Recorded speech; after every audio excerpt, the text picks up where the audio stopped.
ये कहीं भी आप देख लें, ये देख लें टैंपर्ड हुआ है।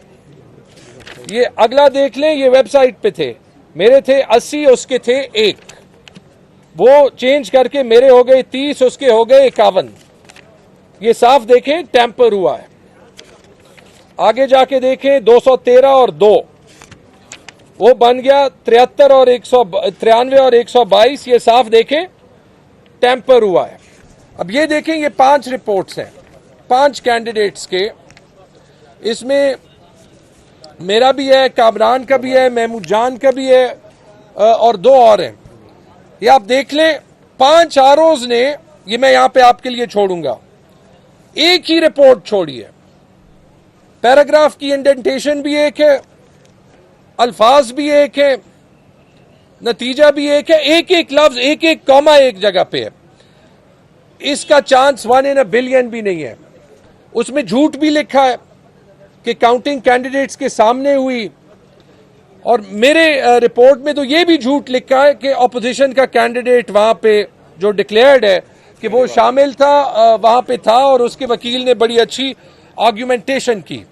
मैंने इसकी वीडियोस रिलीज की है, आपने शायद सोशल मीडिया पे देखी हो।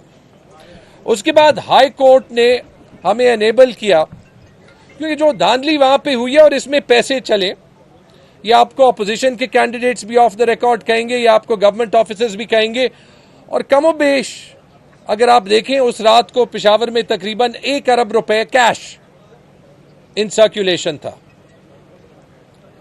अब ये इतनी एक खौफनाक दास्तान है कि अगर इलेक्शन के दिन 5 बजे के बाद बोलियों पे डिसाइड होने हैं, तो फिर ये सिर्फ पीटीआई की या हमारी इंडिविजुअल सीट्स की भी बात नहीं है। ऐसे इलेक्शन की रिवाज ये शुरू हो गई। मैं खुद 93 से पेशावर में हर इलेक्शन मैंने देखा है, मैंने कभी फॉर्म 45 तब्दील होते हुए नहीं देखा। हम यहां पे आने से पहले सबूत इतना क्लियर है, मैं ये सीएस साहब को भी बार बार कह रहा हूं, नदीम चौधरी को, आईजी साहब को भी बार बार कह रहा हूं कि ये आगे चीज ये क्रिमिनल प्रोसीडिंग्स की तरफ जा रही है। क्योंकि एक तो होता है बैलेट बॉक्स में स्टफिंग हो जाती है, वो बाद में साबित नहीं होती। हम सबको मुख्तलिफ ऑपोजिशन के कैंडिडेट्स ने एफिडेविट्स दिए। अब एक सबूत जो मैं पेश करना चाहता हूं, जो यहां पे भी पेश किया, और ये भी मैं यहां पे छोड़ूंगा, ये मेरे ट्विटर अकाउंट पे भी मौजूद है, गूगल ड्राइव फोल्डर में। ये बुकलेट आज पेश किए, यहां पे दिए, इसमें है फॉर्म 45 जो मेरे पास है और बाकी सारे कैंडिडेट्स के पास है। और इत्तेफाकन आज से 2 दिन पहले इलेक्शन कमीशन के वेबसाइट पे जो ऑफिशियल फॉर्म 45 थे, यानी इनके असूल में थे, वो उन्होंने अपलोड कर दिए। वो वैसे ही जो सोशल मीडिया पे लोग होते हैं, उन्होंने वो फ्लैग करना शुरू कर दिया। मैं आपको एक मिसाल दिखाता हूं। ये एक पोलिंग स्टेशन आप देख लें, सॉरी 1 सेकेंड जी, हाँ ये ठीक है, अच्छा ये एक देख लें, ये है एक ओरिजिनल फॉर्म जो हमारे पास है, उसकी कॉपी। इसमें मेरे हैं 414, और जो विनिंग कैंडिडेट है उसका नाम साथ ही, मेरा 4 नंबर पे है, उसका 5 नंबर पे है 273। ठीक है, अगले पेज पे आप देख सकते हैं कि वो चेंज हुआ है, मेरे हो गए हैं 287, ऑपोजिशन के हैं 400। ये वो है जो अपलोड हुआ था।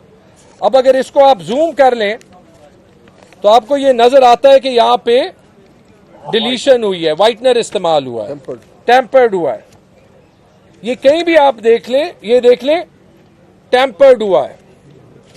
ये अगला देख लें, ये वेबसाइट पे थे, मेरे थे 80, उसके थे 1, वो चेंज करके मेरे हो गए 30, उसके हो गए 51। ये साफ देखें टैंपर हुआ है।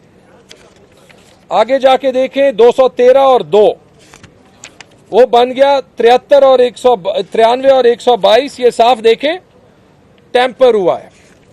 आगे देखें ओरिजिनल चेंज होके वो 300 और 737 हो गया, यहां मेरे 700 से ज्यादा वोट थे। ये देखें टैंपर हुआ है। ये आप खुद ही देख लें, मेरे पास फिलहाल एक कॉपी है, सॉफ्ट कॉपी मौजूद है उस पे। इसके बाद किसी सबूत की जरूरत नहीं होनी चाहिए, बल्कि यह भी एक सवाल उठता है कि अगर ये इलेक्शन कमीशन की वेबसाइट पे अपलोड हुए तो ये डिलीट क्यों हुए, ये एक बहुत बड़ा सवाल है। हमें हाई कोर्ट ने यहां पे भेजा था इसी स्पेसिफिक इंस्ट्रक्शन के साथ कि अंडर सेक्शन 8 और सेक्शन 9 हमारे फॉर्म 45 और ऑफिशियल फॉर्म 45 की कंपैरिजन हो।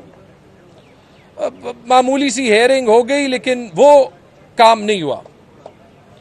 तो अभी रिजल्ट जो भी हो वो तो कोर्ट अपनी विजडम में देगा, लेकिन जो काम हुआ है ब्लैक एंड व्हाइट, क्रिमिनल जो काम हुआ है उसको हम छोड़ नहीं सकते, चाहे वो ट्रिब्यूनल तक जाना हो, क्रिमिनल कोर्ट्स तक जाना हो, क्योंकि ये रिवाज हम पाकिस्तान में कहीं भी नहीं अफोर्ड कर सकते कि इलेक्शन मतलब इलेक्शन से पहले जितनी भी प्री पोल रिगिंग हो वो भी किसी सूरत में नहीं होनी चाहिए। लेकिन जो बैलेट बॉक्स में डले, अगर एक आरओ की फिर मर्जी हो कि उसने, तो फिर सिर्फ और सिर्फ इलेक्शन के दिन के बाद ही बोलियां लगेंगी और फिर कभी इलेक्शन जो है वो फेयर नहीं होगा। बहुत बहुत शुक्रिया। बिस्मिल्लाहिर्रहमानिर्रहीम। जो परसों रात को इलेक्शन कमीशन की वेबसाइट पर PK-79 तैमूर जगड़ा के हलके के फॉर्म 45 लगे, वो क्लियरली टेम्पर्ड हैं। उसके बाद मैं कल गया election commission, district election commission के ऑफिस में, वहाँ पे बोरिया सामने पड़ी हुई थी और फॉर्म 45 NA-28 के मैंने देखे जो साजिद नवाज खान है यहाँ पे, और PK-78 जो आसिम खान का हलका है उसके मैंने देखे हैं कि ज़मीन पर पड़े हुए थे। मैंने डिस्ट्रिक्ट इलेक्शन कमिश्नर साहब को कहा कि ये क्या है, उन्होंने कहा ये वेस्ट है। अभी हमारे पास, मैंने कल प्रेस कॉन्फ्रेंस में भी कहा था कि हमारे पास इंफॉर्मेशन, कंफर्म्ड इंफॉर्मेशन है कि फॉर्म 45 को चेंज किया जा रहा है, क्योंकि परसों जो इलेक्शन कमीशन की वेबसाइट पर थे वो इन्होंने 1 घंटे के अंदर अंदर हटा दिए, जिनके हमारे पास सबूत मौजूद हैं। उसके बाद अब सुनने में ये आ रहा है कि फॉर्म 45 टोटली चेंज किए जा रहे हैं, टेप 1 और टेप 2 चेंज किए जा रहे हैं। 14 फरवरी को मैंने दरख्वास्त दी आरओ साहब को, आरओ PK-82 को, मेरे इलेक्शन एजेंट यहाँ पे मौजूद हैं, उन्होंने दरख्वास्त दी कि आप हमें अटेस्टेड फॉर्म 45 की कॉपियाँ दें। उस दिन से लेकर कल तक मेरे इलेक्शन एजेंट रोज़ाना सुबह से शाम तक उधर जाते हैं, हमें फॉर्म 45 नहीं दिए जाते। उसके बाद जब मैं कल इलेक्शन कमीशन के ऑफिस में गया, डिस्ट्रिक्ट इलेक्शन कमीशन, तो वहाँ पे ये माजरा देखा कि बैग्स जो है वो खुले हुए थे, जो टेप 1 जो सील्स हैं वो खुले हुए थे, टेप 2 खुले हुए थे, हमसे वो छीने गए, वो उधर डस्टबिन में फेंक दिए गए और अभी तक वो ठिकाने भी लगा दिए गए होंगे। तो ये जो क्रिमिनल काम किया है DRO डिप्टी कमिश्नर आफाक वजीर और उनके साथ 9 रिटर्निंग अफसरान ने, पेशावर में जुबान ज़दे आम है, अपोजिशन के कैंडिडेट्स भी ये कह रहे हैं कि आफाक वजीर और उनके जो हमनवा हैं रिटर्निंग ऑफिसर्स, उन्होंने पैसों की गड्डियाँ जेबों में डाली हैं, उन्होंने नोटों की गड्डियाँ जेबों में डाली हैं। और ये चीज़ जो है ये पेशावर की तारीख़ में नहीं, मेरे ख्याल से खैबर पख्तूनख्वा की तारीख़ में कभी नहीं हुआ। इसकी हम इंडिपेंडेंट इंक्वायरी की डिमांड करते हैं और ऑनरेबल इलेक्शन कमीशन से भी ये दरख्वास्त है कि जो इलेक्शन ऑफिशियल इस तरह की करप्ट प्रैक्टिसेस में इन्वॉल्व हो उनके खिलाफ सख्त से सख्त एक्शन लिया जाए। बहुत शुक्रिया।